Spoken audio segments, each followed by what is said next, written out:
So let's see surface tension, बहुत easy और छोटा टॉपिक है ये surface tension. Surface tension, tension क्या होता है? सरफेस टेंशन उसको हम लोग डिफाइन करते हैं फोर्स पर यूनिट लेंथ या तो T U by D A, energy per unit area. देखो मैंने दोनों एक ही साथ लिख दिया है तो आपको कन्फ्यूजन नहीं होना चाहिए। तो हम लोग ऐसा भी लिख सकते हैं F is equal to T by T is equal to F by L force per unit length, या T is equal to D U by D A which is energy, potential energy per unit area. तो F को हम लोग क्या लिख सकते हैं? T into L अगर फोर्स पूछा है, और डी यू को हम लोग क्या लिख सकते हैं? टी इंटू डी ए अगर डी एनर्जी पूछा है। U is equal to T A, ये बहुत इंपॉर्टेंट, बहुत बार पूछा जाएगा। और हमें क्या पता है कि वर्क और पोटेंशियल एनर्जी आपस में रिलेटेड है। ओके, वर्क और पोटेंशियल एनर्जी आपस में रिलेटेड है। Work is equal to negative of potential energy, या तो खाली मैग्नीट्यूड लेना है तो work is equal to potential energy बोल सकते हैं। तो work done is equal to change in potential energy, ऐसा भी लिख सकते हैं। अगर ये कब होगा? जब यू इनिशियल इज जीरो, तो you final minus U initial करोगे, यू इनिशियल जीरो हो गया तो यू फाइनल यू ही रहेगा वैसा। बट अच्छा वाला फॉर्मूला कौन सा है? ये you final minus U initial, and you हमें पता है फंक्शन ऑफ ए है, मतलब एरिया पे डिपेंड करता है। तो ऐसा भी लिख सकते हैं हम लोग कि work done is also a function of A, क्योंकि अगर ये ए पे डिपेंड कर रहा है और ये यू पे डिपेंड कर रहा है तो इनडायरेक्टली डब्ल्यू भी ए पे ही डिपेंड कर रहा है। अगर एरिया चेंज होगा तो वर्क भी चेंज होगा, वर्क बढ़ेगा घटेगा करना पड़ेगा, वो सब देखेंगे। नाउ इसके कुछ बेसिक्स, इसकी कुंडली देख लेते हैं। M1 L0 T-2 ये हो गया इसका डायमेंशन। नेक्स्ट इसके हिसाब से देखें तो इसका यूनिट होना चाहिए न्यूटन पर मीटर, इसके हिसाब से देखें तो इसका यूनिट होना चाहिए जूल पर मीटर स्क्वायर, सही है। फिर CGS में देखें तो अर्ग पर सेंटीमीटर स्क्वायर, और CGS में देखें तो डायन पर सेंटीमीटर। ये सब तो पता ही रहेगा ना, 1 Newton is equal to 10⁵ dyne, और 1 joule is equal to 10⁷ ergs, और 1 metre is equal to 100 centimetre, ये तो पता ही रहेगा। ओके, ऐसा कन्वर्जन कर सकते हैं आप इसमें से। ये हो गया कुछ बेसिक सा सरफेस टेंशन के बारे में। अब इसमें से जो सबसे ज़्यादा पूछने वाला है वो पढ़ लेते हैं हम लोग। सॉरी, इसमें से जो सबसे फ्रीक्वेंटली आस्क्ड है वो पढ़ लो, जो कि है ये splitting of big drop into small once. बाकी आपको सब जगह मिल जाएगा, खाली ये याद रखना है कि ना, अगर समझो ये करने से पहले एक छोटा सा बेसिक्स पूछ लेता हूँ। अगर एक नीडल वाटर में तैर रहा है तो उसके ऊपर सरफेस टेंशन कितना लगेगा?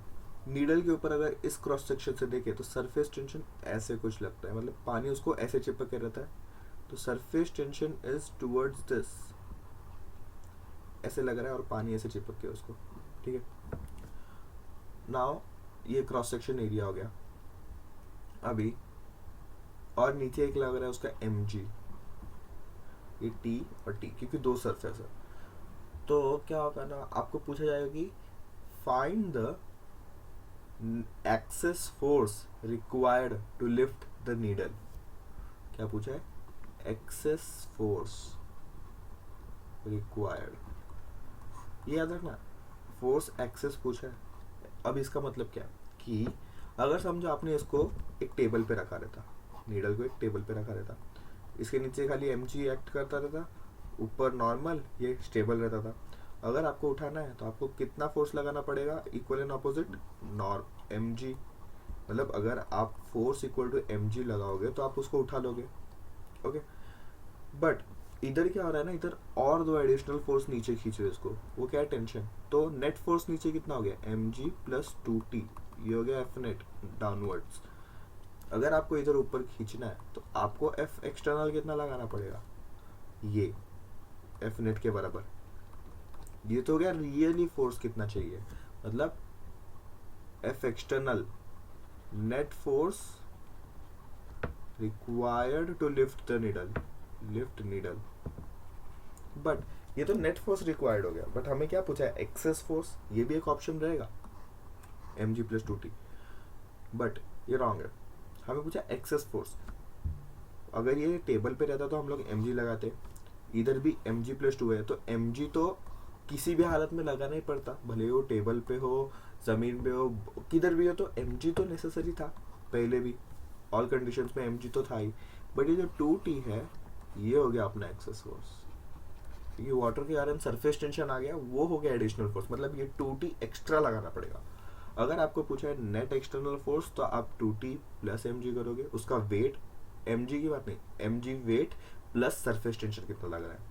एक्सेस की बात करें तो सिर्फ सरफेस टेंशन पूछ रहा है आपसे। दूसरी बात, समझो एक रिंग है, रिंग का तो इतना कुछ सरफेस नहीं होता, इसको सिंगल सरफेस ही मांग के लेते हैं हम लोग, तो क्या हो जाएगा, force is equal to T into L, force क्या हो जाएगा, टेंशन इंटू 2πr, इस फोर्स से वो नीचे खींचेगा उसको, ठीक है, सब जगह फोर्स लगेगा ऐसा पूरे रिंग के सरफेस पे, कितना लेंथ है इसका, 2πr।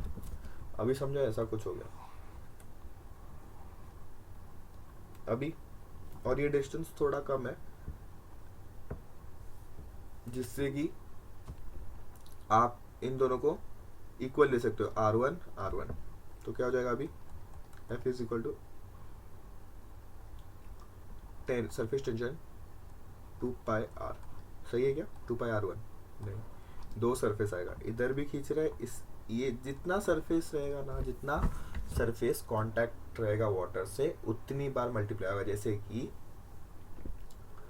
अभी एक ड्रॉप, एक बबल और बबल इनसाइड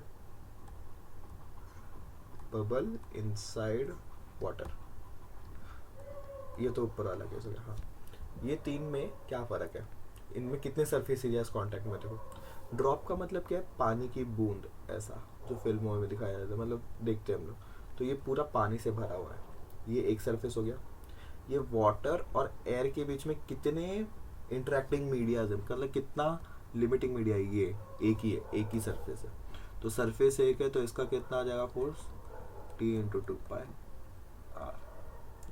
रेडियस r ले लो। बबल की बात करें, बबल होता क्या है एक्चुअली में, बबल थिन लेयर का खाली एक सोप फिल्म होता है, छोटा सा, इतना वाटर है, इधर एयर है, इधर भी एयर है, तो बबल का दो सरफेस हो गया।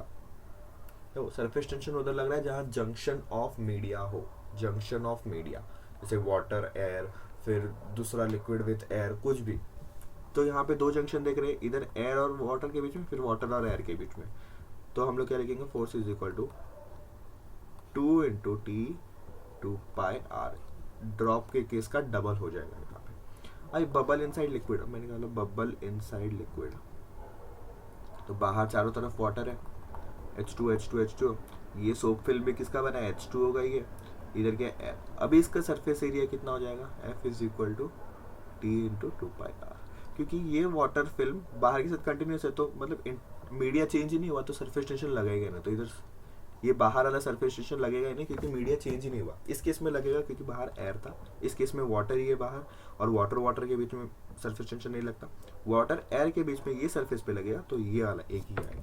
समझे, ऐसे क्वेश्चन आते हैं। खाली इसमें गलत कहाँ हो सकता है आपका, खाली सिर्फ और सिर्फ आप सरफेस काउंट करना भूल जाओ कि कितने सरफेसेस है इसमें एक्चुअली में, तो आपका गलत हो सकता है। दूसरी बात, हाँ, हम लोग पढ़ने वाले थे ये splitting of big drop into one.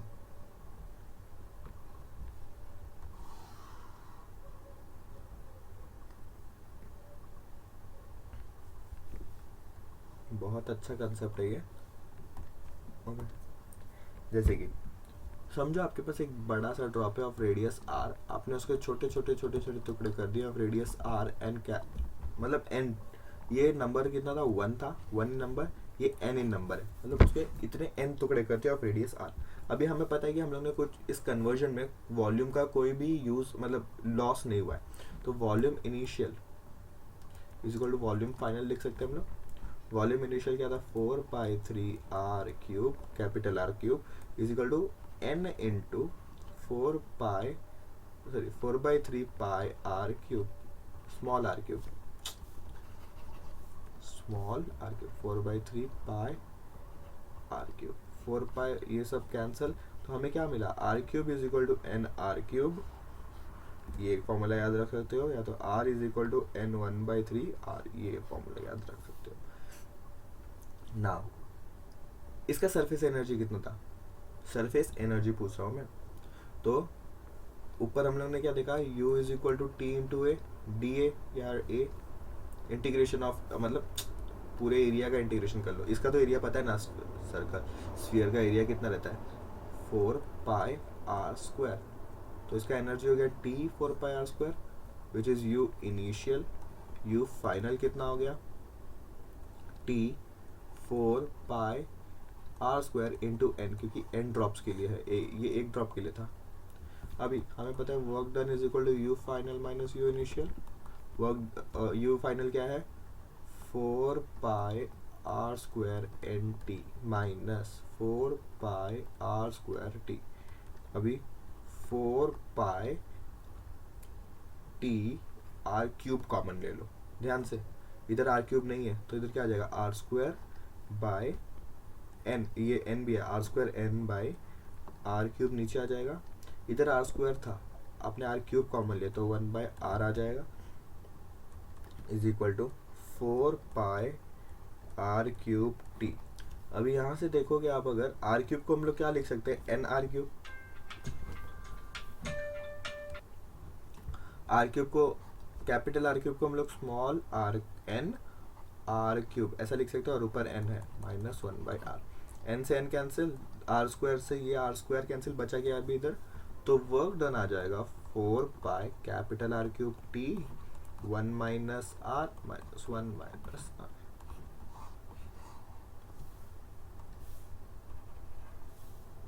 Okay, ये आ गया आपका फॉर्मूला। ये होता है वर्क डन का formula in case of splitting of a big drop into smaller ones, splitting of a big drop into smaller ones. अभी आप बोलोगे कि इनिशियल थोड़ा कम था, U initial is less than U final, तो ये एक्स्ट्रा एनर्जी आई कहाँ से, ये जो यू फाइनल बहुत ज़्यादा है, ये एक्स्ट्रा एनर्जी आई कहाँ से, कैसे आई है ऐसे? तो क्या होता है ना, इसका इंटरनल एनर्जी होता है, ये सब थर्मोडायनामिक्स में पढ़ा रहेगा। इंटरनल एनर्जी है, यहाँ पे हीट का एब्जॉर्प्शन 0 है, एडियाबेटिक प्रोसेस मानते हैं इसको, एडियाबेटिक प्रोसेस। तो heat exchange is 0।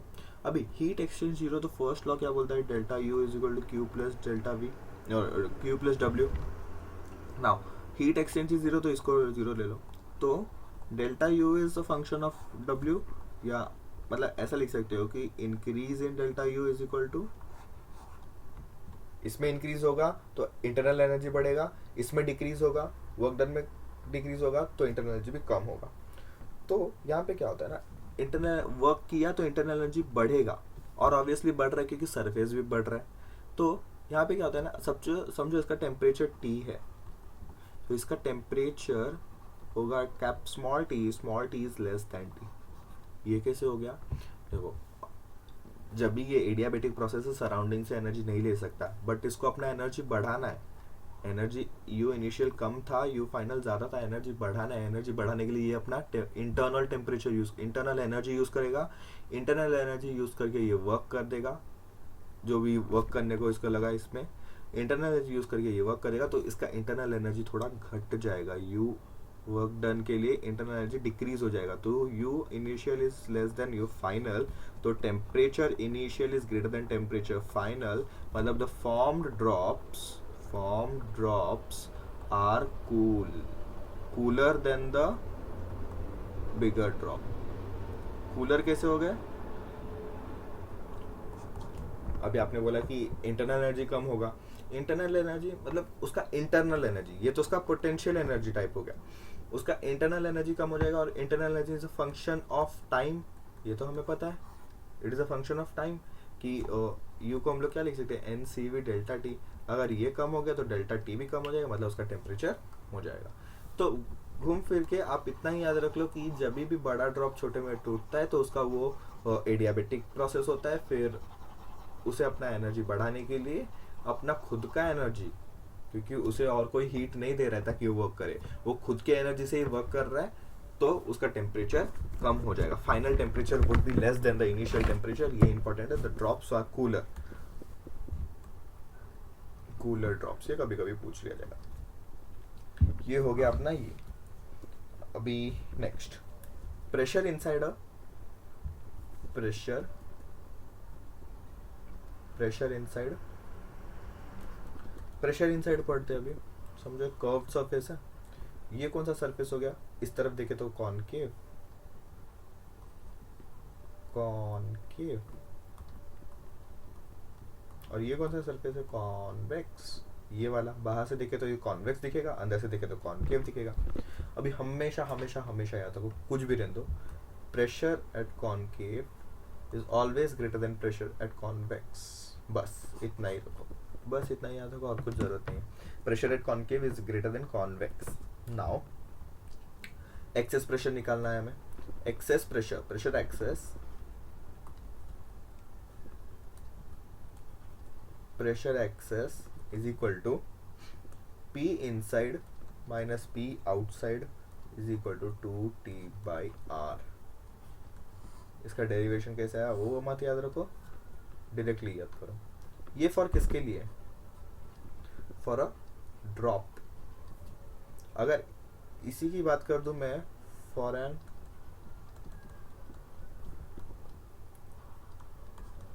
Bubble, bubble का कितना सरफेस होता है, 2, तो उसके लिए ये 2 से मल्टीप्लाई हो जाएगा, ट्वाइस हो गया। इनसाइड अ लिक्विड, जो ऊपर हम लोग ने बात किया कि बबल इनसाइड लिक्विड है, तो P एक्सेस हो जाएगा P initial minus P out minus inside minus outside, क्योंकि इधर कितना एक्सेस प्रेशर है विथ रिस्पेक्ट टू आउटसाइड, तो इस इधर ज्यादा प्रेशर है, मैंने बोला कॉनकेव में ज्यादा प्रेशर रहता है, तो concave minus convex is equal to हमें मिल रहा है एक्सेस प्रेशर। एक्सेस प्रेशर इस केस में क्या आ जाएगा मालूम है, वेट वेट वेट, इसको हम लोग अच्छे से समझ गए थे। ये टैंक है, इधर बबल है, और चारों तरफ आपने भर रखा है वाटर। ओके, तो मैंने बोला था एयर बबल का नॉर्मली कितना सरफेस होता है, 2 सरफेसेस, और इसका 1 सरफेस।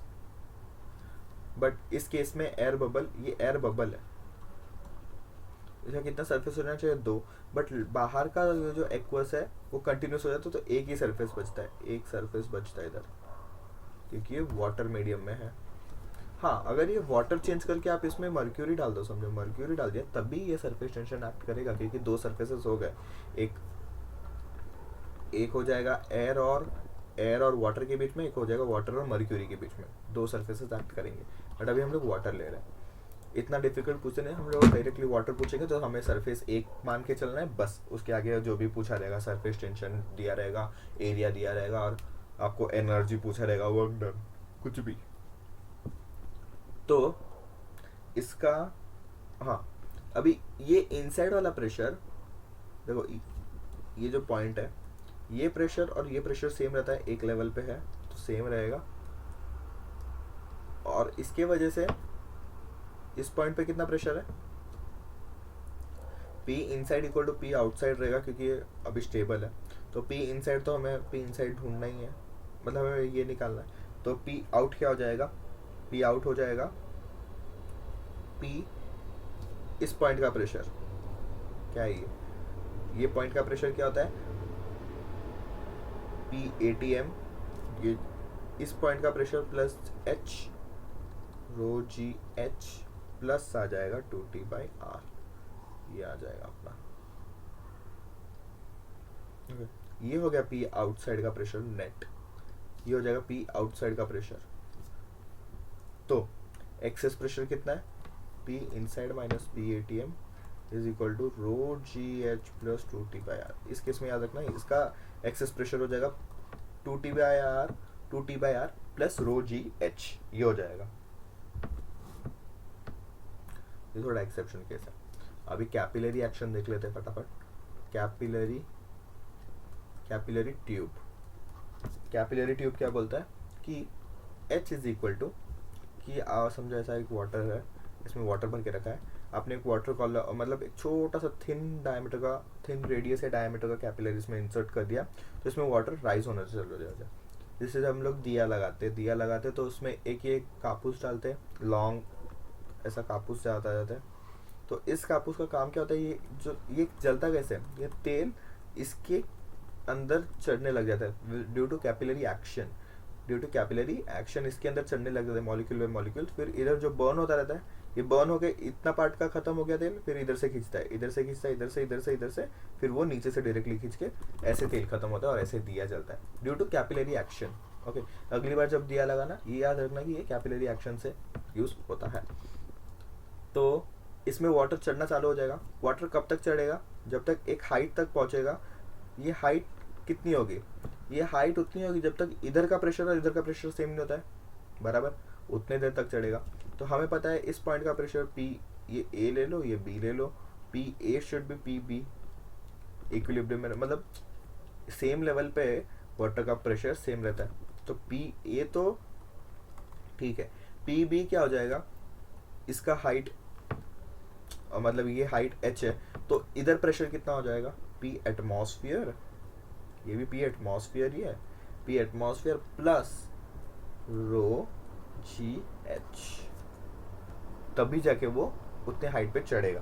ठीक है, अभी हमें पूछा क्या जाता है, हमें पूछा ये जाता है कि और ये कैपिलरी ट्यूब जो है कुछ ऐसे रहता है, ये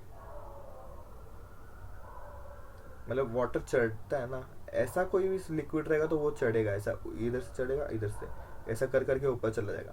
बट ऐसा कोई लिक्विड है, ये एंगल ऑफ कांटेक्ट रहता है, ये एंगल ऑफ कांटेक्ट रहता है, ये एंगल ऑफ कांटेक्ट रहता है।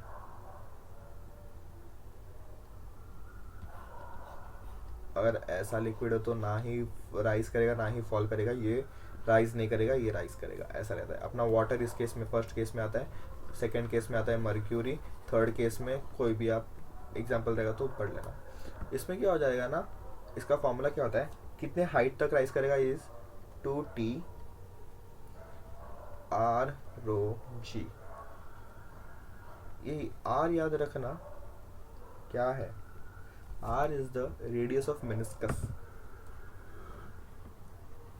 radius of meniscus। meniscus क्या होता है, ये अपना कैपिलरी मैग्नीफाइड वर्जन में इधर ऐसे चढ़ता है। कोई भी राइजिंग लिक्विड रहेगा तो ऐसे एंगल ऑफ कांटेक्ट बनाएगा उसको, मतलब एंगल ऑफ कांटेक्ट ऐसे बनता है उसका।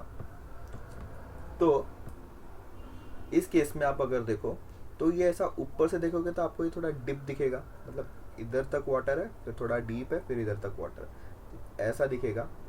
इसको बोलते हैं मेनिस्कस, इसको बोलते हैं मेनिस्कस। इसका रेडियस रहता है R, रेडियस R हो जाएगा मेनिस्कस का रेडियस।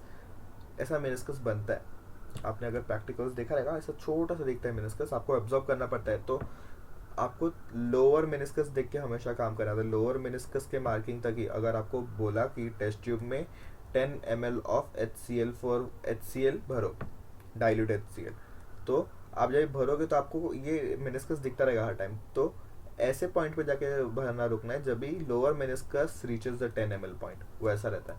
तो लोअर मेनिस्कस अपर मेनिस्कस ये सब रहता है, बट हमें इतना सब याद करने की जरूरत नहीं।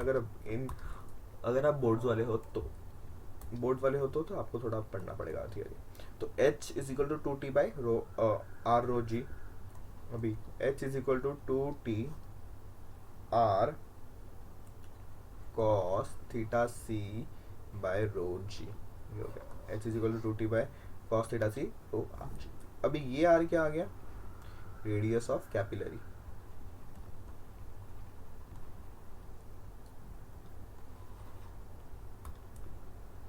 Radius of capillary, okay. और रेडियस ऑफ कैपिलरी ये हो गया रेडियस ऑफ कैपिलरी, ये हो जाएगा रेडियस ऑफ मेनिस्कस। इन दोनों के बीच का रिलेशनशिप ऐसा होता है, R is equal to R cos theta C। cos theta से क्या होगा, ऑपोजिट अपॉन एडजेसेंट, ऐसा सब करके आता है, sorry opposite adjacent upon hypotenuse होता है cos थीटा सी, एडजेसेंट अपॉन हाइपोटेनस, एडजेसेंट में आ जाएगा ये, हाइपोटेनस आ जाएगा ये डिराइव करके आता है। और ये फॉर्मूला किस मेथड से आया, फोर्स बैलेंस करके, या तो फोर्स बैलेंस कर लो या तो सरफेस टेंशन बैलेंस कर लो, कुछ भी बैलेंस करके ये फॉर्मूला है। बस आपको इतना याद रहेगा, भले डिराइव नहीं करना है, तो आपका सरफेस टेंशन या कैपिलरी राइज एक्शन का सब क्वेश्चंस हो जाएंगे। और इसमें ज़्यादा कुछ डिफिकल्ट क्वेश्चन पूछते नहीं, आपको सब दे देंगे, कितने हाइट तक राइज करेगा, ये तो इतने हाइट तक राइज कर रहा है, उसका रेडियस क्या होगा, उसका एंगल ऑफ कॉन्टैक्ट क्या होगा, राइज कर रहा है तो obviously angle of contact less than 90 होना ही चाहिए। ओके, फिर बाकी सरफेस टेंशन पूछ सकता है, बाकी कुछ भी पूछ सकते हैं, बट ये याद रखना रेडियस ऑफ मेनिस्कस का एक फॉर्मूला है, रेडियस ऑफ कैपिलरी का एक फॉर्मूला है उस केस में। अब एक आता है ज़ूरिन्स लॉ। ज़ूरिन्स लॉ क्या बोलता है, ज़ूरिन्स लॉ बोलता है कि H is inversely proportional to R, और ये H क्या है, राइज इन कैपिलरी। समझो कि आपने वाटर लिया, सॉरी बीकर लिया, उसमें वाटर भरा, टेस्ट ट्यूब एक इंसर्ट किया, ये height h equal to 10 centimetre तक राइज किया, इसका रेडियस कितना है 5 mm, ओके 5 mm का रेडियस लिया कैपिलरी का, उसको 10 सेंटीमीटर तक राइज किया। कुछ भी लिक्विड रहने दो, ये कुछ भी हो सकता है, अभी उसके बारे में बात नहीं कर।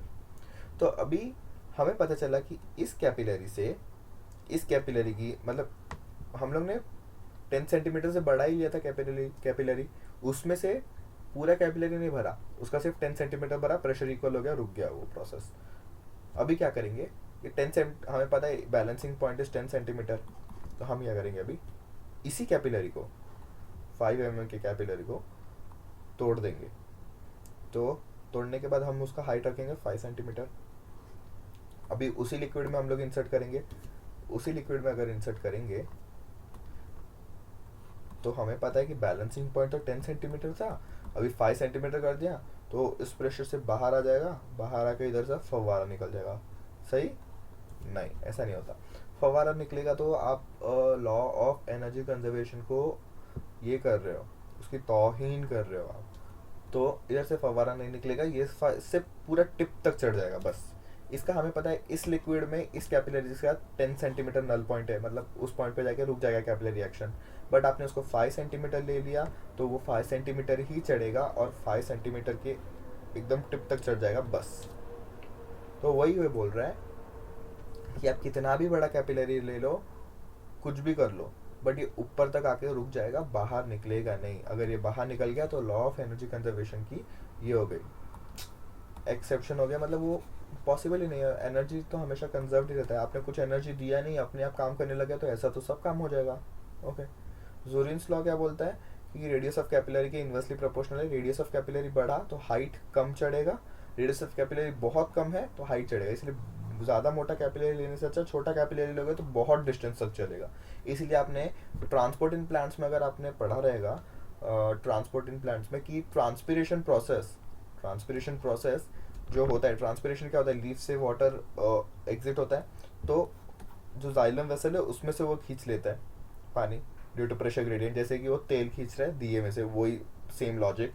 बट इस केस में इसका इतना पुल रहता है कि ना ये वाटर कितने हाइट तक खींच सकता है, 130 मीटर हाइट, ये दिया है एनसीईआरटी का लाइन है, 130 मीटर हाइट तक खींच सकता है, इतना प्रेशर होता है और water in a xylem column to up to a height of 130 metre. तो इसीलिए जाइलम कॉलम का हाइट, मतलब ये विद बहुत छोटा होना चाहिए। अगर इतना बड़ा रहेगा तो प्रेशर बनेगा नहीं, वो जाएगा, ट्रैवल नहीं करेगा water all the above the, मतलब फुल प्लांट पे ट्रैवल नहीं करेगा। इसीलिए इसका हाइट इतना पतला होता है, ट्रेकीड्स, वेसल्स, ये सब उसके कंडक्टिंग एलिमेंट्स है, उसका इतना छोटा होता है कि ताकि इतना डिस्टेंस तक, सोचो बहुत इतना छोटा होना चाहिए कि 130 मीटर तक खींच ले, तो आप सोचो कि उसका कैपिलरी का रेडियस कितना होगा। तो दिस वाज सरफेस टेंशन।